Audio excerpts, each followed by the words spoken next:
I wanted to give you guys a quick look at this new stove and cook set I just got. Kind of got it as like a solo setup, but here's what it looks like in the box. It's made by Esbit. This is their version of a alcohol stove. It's the 985 milliliter series. That's how big the big pot is there. But anyway, outside the box, here's what it looks like real quick. Got the mesh bag here. Hold the whole thing together nicely. It's got one small pot that this whole thing kind of, let me get it out of here and just show you how it nests together. A small pot fits on there as a lid, like the insulated handles. Inside, so there's the large pot there. It's pretty nice, has the graduations on it, which is sweet, and a little pour spout. This is the stove stand and everything for it. It has this here, which you set that in there, and then you put your Esbit tab, your solid fuel tab, on that little tray right there. So that's so you can use for the solid Esbit tabs, or it comes with this alcohol burner here, which is basically looks exactly like a Trangia knockoff. It's got a little bit difference on the simmer ring, but otherwise looks about the same. That sits in there, and then your pots have a little ridge in the bottom there, sit right on top like that. So anyway, what I wanted to do mainly was just run it through a quick boil test for you guys. So let me get the stove and the water all set up, and we'll do a boil test. Okay, so I got the stove fueled up there. We'll go ahead and get it lit up. I'm using Heat, the yellow bottle of automobile fuel line antifreeze. So once it gets bloomed there, I know you guys can't see the flame very well with that angle, but it's nothing terribly impressive anyway. I didn't say it before, but yeah, this whole kit is made out of anodized aluminum. It's not titanium. And there went ahead and bloomed. So I've got the timer ready here. 2 cups of cool tap water, and using the small pot as a lid. Sit it on there, and here we go. We'll be back when she's boiling. Alright, we just crossed over the 9-minute mark, and I would call that a rolling boil right now. So I call it 9-10 for 2 cups in this stove. Which, that's not exactly spectacular. I mean, you can get Trangia setups that can beat that, but anyway, there's that for anybody who might be interested in that set there. I'll do another video comparing the burner here, the Esbit burner, to the Trangia, in case anybody's interested in that, just the different sizing and whatnot. I'm actually curious if that burner is going to fit in my Westwind setup that I've previously done videos on. So I hope you guys found that useful. I looked all over YouTube. I didn't see a legit 2-cup boil test for this stove, so now there is one. But if you guys have any questions, let me know. And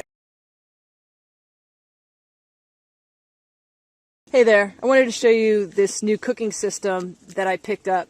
My family, we hike a lot and bring our meals with us, and I often am wishing I had coffee. So I've had my eye on these for a long time, and I finally picked one up. This is made by Jetboil.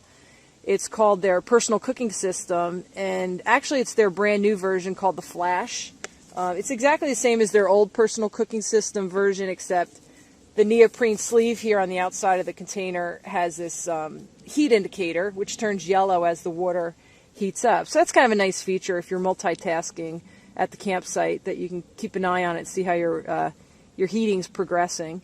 There's a couple other little differences between the old personal cooking system and this one, so I'll point them out as I come across them. But anyway, this is a really nice cooking kit to just throw in your backpack. You just take it, throw it right into the main compartment, and you don't have to worry that it's going to tear your backpack or your tent or your rain gear or anything, because it has this plastic cup on the bottom and this also flexible plastic lid on the top. So there's nothing here that's going to snag or be sharp on any of your gear. So let me break it down a little bit. So the plastic cup on the bottom, besides being used as a measuring cup for your dry ingredients, it protects your bag from this metal part of the stove here. But it also protects this metal. You don't want this getting dinged up too bad or anything. So that's a really nice little protector thing there. And you can use it as a cup. I don't know if you could eat or drink out of it. I'm sure you would if you had to, right? Let's go to the lid. It's a flexible plastic lid. It's like a charcoal, smoky, translucent, and that's what's different from the old version. I think the other one somehow was solid. You couldn't see in it. So now, like, you can see through this lid into your vessel as it's boiling, okay? It's got a little sippy thing there that you can put on here and sip right out of this. So now, the vessel is also a storage unit. So inside of here is the actual stove itself, as well as your fuel source. Oh, what's that? That's my cooking, my coffee French press. That's an accessory that you can buy with the Jetboil stuff. And I'm actually going to do a different video on making coffee, so I'm going to set this guy aside. But that's where I store it, you know. It's all here. Everything's here. So the inside of this is rust proof, okay? You can heat your water in it, and you can drink right out of it. You can eat right out of it. You could heat water in here and pour your instant oatmeal or your hot cocoa, or put your tea bag in there, whatever. Instant coffee. This holds a liter. There's a 2-cup mark in here, because a lot of things need 2 cups. Mountain House and all that, a lot of them have 2 cups, so it's kind of nice to have that measure in there. So this is the cooking vessel, okay? It has this neoprene sleeve on the outside, so when this thing has boiling hot water in it, I can just hold it right like that without fear of getting burned. It totally keeps you from getting burned. It's very clever. Has a nice handle here with a little loop. I wouldn't hang this from my backpack, because if it got snagged on a tree or something, I'm afraid it would rip the neoprene. So I'd be a little cautious with that. But it's a nice little grab tab to pull it out of your backpack. So again, it has the heat indicator there. It has this neat little sleeve for your spoon or something, okay? So the bottom's interesting. It has these fins, and when the stove heats up, those fins distribute the heat evenly within this heating vessel. And it's funny, because as soon as you light this and start heating it, little bubbles start showing in there. Like it's very effective at what it does. So if I were to actually drink my tea out of this, I would probably put the cup on it, and I could set this down without fear of dinging this sensitive metal, that soft metal there. Okay, so let's take a look at the actual igniter unit. This is made of plastic here. Some kind of metal there. It's got the little igniter guy there. This is where the fuel source screws in, and this is the fuel regulator. It can increase or decrease how much fuel you want to send to here. Okay. And when it is put together, you can easily grab this plastic and the handle here and detach it and not get burned at all. I'll show you that when I boil water. I'm not going to do it in this video, okay? So that's the stove unit part. This also is a feature that comes with the Flash. It didn't come with their original personal cooking system, but they do include it now as part of the kit with the Flash, which is really nice, because when I originally was looking at these, I was going to buy this as the accessory, but it's nice that it comes with it now. I think they call it a tripod, but it's a stand that, you know, adds about 6 inches of support to your little fuel can. and I kind of like that it can spin around too. And it also has little notches for the larger fuel canister that Jetboil makes. This is their proprietary can. It's a 100 gram special mix of isobutane and propane, and they say that their proprietary mix works best with their stove. That's fine. But this 100 grammer container does fit its storage in here with the, the whole kit. It fits nice. I actually emailed them and I asked them their larger container, the 230 gram, would that fit in here? They said it'll fit, but you won't be able to fit the stove and everything. So anyway, this is a nice kit all together. It is a personal kit. But 100 grams will heat up 10 liters of water. So 10 of these, and I've only been using it half. So I'm going to get like 20 burns out of this one little can. So that's pretty nice. So let me just kind of stop talking and put it all together, okay? Take that lid off. Screw the stove on.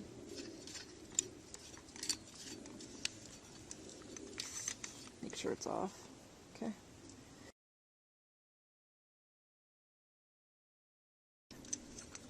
Find the notch. This just screws on like that. That's it. That's your stove. This keeps it nice and solid. Look at this. I'm on a rock, which is not even at all. I mean, it's on an angle, and it feels very secure. And you put your lid on, put your water in, your lid on, and there you have it. I'm not going to light it up today. I'll light it up in my next video. But I just wanted to show you what this kit looks like. Let me break it all back down and put it all back together for you. Again, if it was hot, I would just grab it like this. No worries. Put that cup right on it because I don't want to dent or ding the metal on there.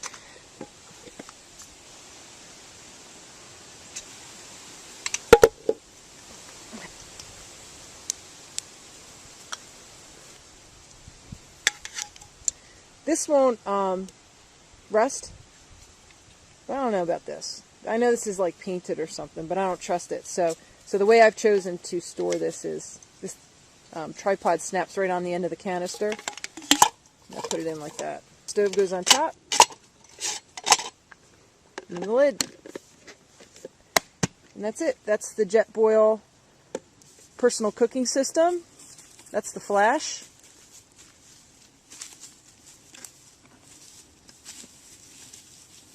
Seven inches tall, 4 inches diameter. Really nice kit. Throw that right in my bag, get me some coffee. So I'm going to make 2 more videos. One, I'm going to maybe make some coffee for you, show you how this thing fires up. And the other one, I'm going to show you how I carry it. I have a Maxpedition 12x5 bottle holder, and I have some more cooking kit in there. So I'm going to show that to you. And also how this fits right in the jumbo, Maxpedition jumbo pack. Okay, so say hi to Yo-Yo. All right, so that there is the Jetboil flash. Hope you. That's it. Just to give you some perspective, here's my giant dick beater. So it's not very big. Essentially, it's just a round firebox, and what it does is draws air in through these bottom holes and feeds it out through these interior holes.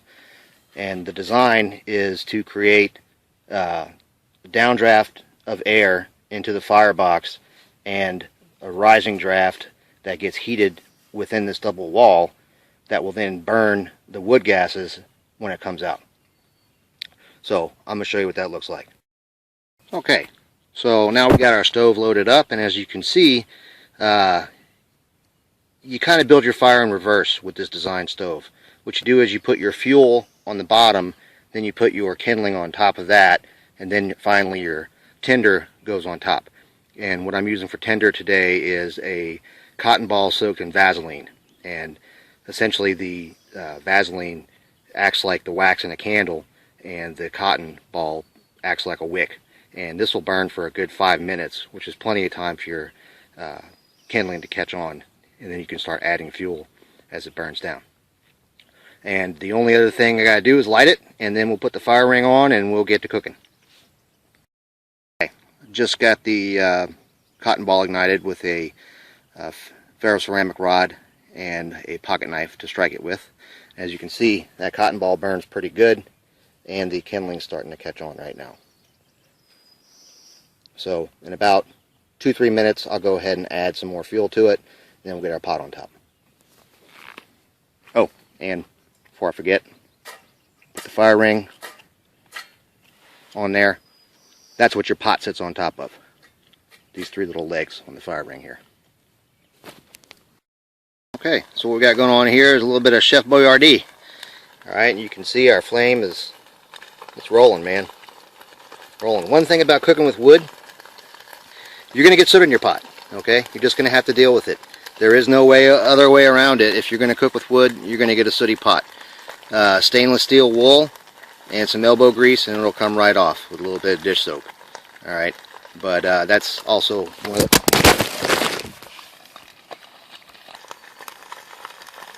As I was saying, that's also one of the reasons why I use stainless steel cookware to begin with, because you can just scrub them down completely clean, and it doesn't have that aluminum Duracoat, whatever it is that a lot of outdoor pots use these days, that anodized aluminum finish.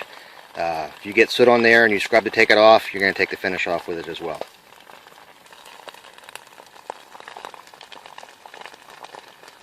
Now this fire will burn unattended for about 7 minutes, okay? It's a wood fire. You have to use fairly small, about finger length and finger width pieces of fuel, because that's all that will fit inside the firebox. Okay, so to keep this thing fed, you're going to end up adding one of these chunks of wood about every 2 minutes or so. Good rule of thumb is, if there's room for it in there, throw another piece in. And this is how you feed it. There's a little hole on the bottom here. As you can see, it's kind of starting to go out a little bit. Look how I risk injury for you, because I'm looking at the camera instead of my finger.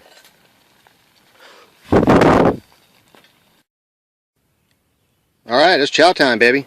As you can see, our fire is still going pretty high, and when I'm done eating, I'll show you just how thoroughly this design consumes the fuel that you put inside there. There's going to be nothing left but like a little bit of ash. Okay, I've boiled water with this stove before, about, I say, half a liter's worth, 2 cups roughly, and to take it from ambient temperature water to a rolling boil takes about 7 minutes from when you strike the match, or when you first start the fire. So that's not too bad. All right, that son of a bitch go. You can see what I was talking about earlier about the jets, where it's burning the wood gases as well. Got about a foot of flame coming off this sucker. Super hot. A lot of fun to watch too. Alright, so it's been about 5 minutes since it was roaring, and you can see it's burned down to some glowing coals right about now. And there'll be even less than that left when I get done with it. Also, if I wanted to restart this fire, all I would have to do is throw some fuel in there, and it would be up and roaring again in seconds. Alright, these coals are, these coals are still very hot. Okay, with about, Jesus, that's my hand is about 18 inches over the stove, and that's about as much as I can tolerate before it gets too hot. So you can tell it still puts out a lot of heat, even if there's no visible flame coming out of there. I'm going to start to hurry things along here and help it out by dumping these ashes. I'm not going to let them burn down all the way because it's starting to rain, and I don't feel like sitting here getting pissed on just so you can see what ashes look like. So that's it for the Solo Stove. There's one other component here, optional. There's actually an alcohol burning stove insert that will sit right here in this firebox and take advantage of its downdraft capabilities to increase the heat that comes off of this alcohol stove. And I'll show you that next time.